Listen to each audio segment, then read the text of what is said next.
Detective Comics number 11, written by Tony S. Daniel, art by Julio Ferreira and Eduardo Pansica.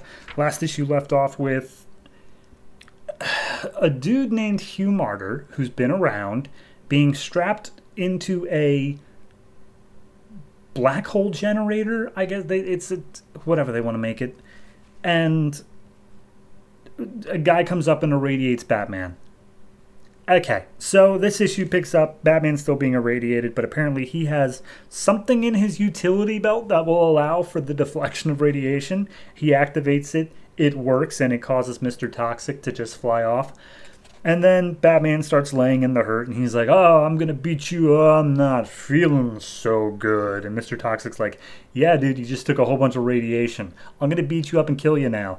And he goes and attacks Batman, but Batman, of course, he's like, my body may be slower, but my mind is always one step ahead.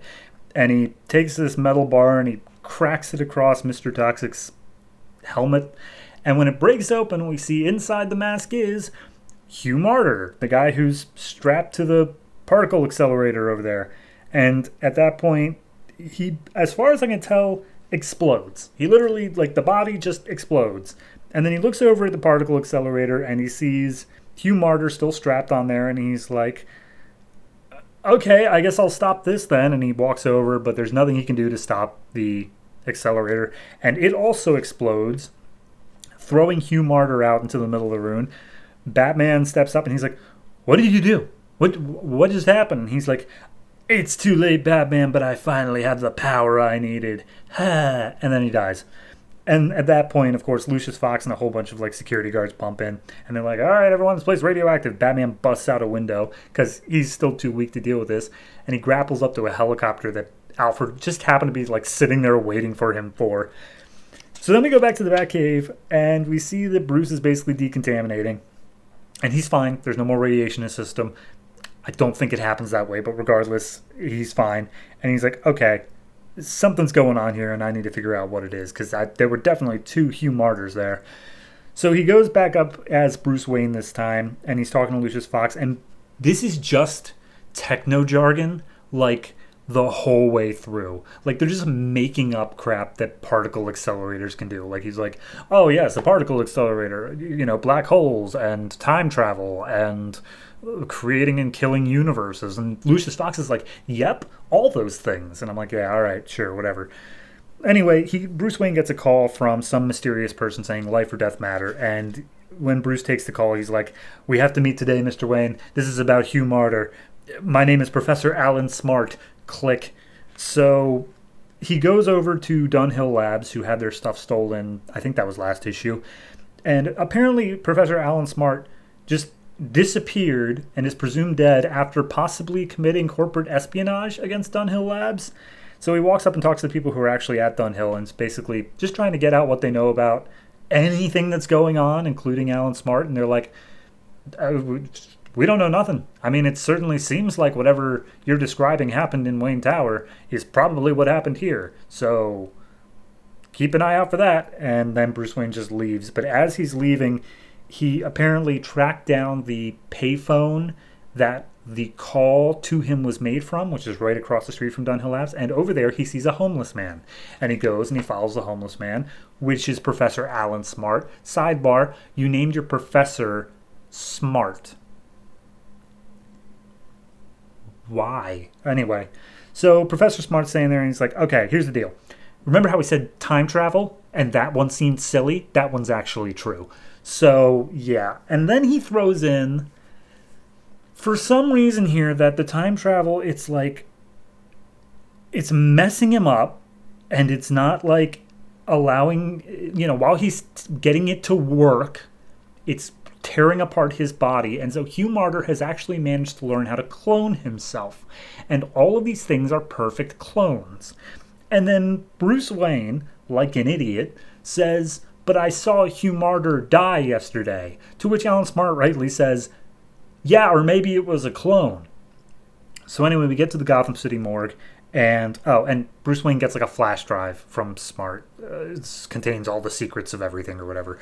So then we go to the morgue, and we see that there are like 5 copies of the Hugh Martyr guy, and he is He was like all the guys who were dressed as Batman. He was Mr. Toxic. He's Hugh Martyr, the main dude. Like, he's all of them. So the more guys are like, well, either they're quintuplets or there's something weird going on. Regardless, let's run some tests. And as they're about to do so, another Mr. Toxic shows up, reanimates the corpses as far as I can tell, and then kills the more guys. And the one corpse is like, I'm alive. Why? This is unnatural. And Mr. Toxic is like, you can't die or I'm going to die. So put on this crazy looking suit, not the Mr. Toxic one, a different one, in order to protect you from the radiation. Sometime later, they're investigating the morgue, Batman and Jim Gordon, and they're like, yeah, so there was a bunch of radiation and shit going on. We've got some bodies here. They've all melted, just like those other guys melted last issue. And Batman's like, okay, but like these bodies that are still here, because he didn't reanimate all the corpses, he just reanimated like one or two. It's like these bodies over here are Hugh Martyr, and they're both literally the same. Like, I'm just going to run some blood samples here. So he picks up a blood sample, takes it back to his Batcave, and he's like, my God, they are duplicating at an enormous rate, blah, blah, blah. I must run the test on this. And he drops in a sample of, I don't know, whatever. It is some sort of science hoo-ha. And he drops it in the DNA thing, to which it immediately starts rapidly turning into a like liquid-like substance that jumps off the petri dish and begins enveloping Batman, seemingly drowning him. As we leave off. Okay.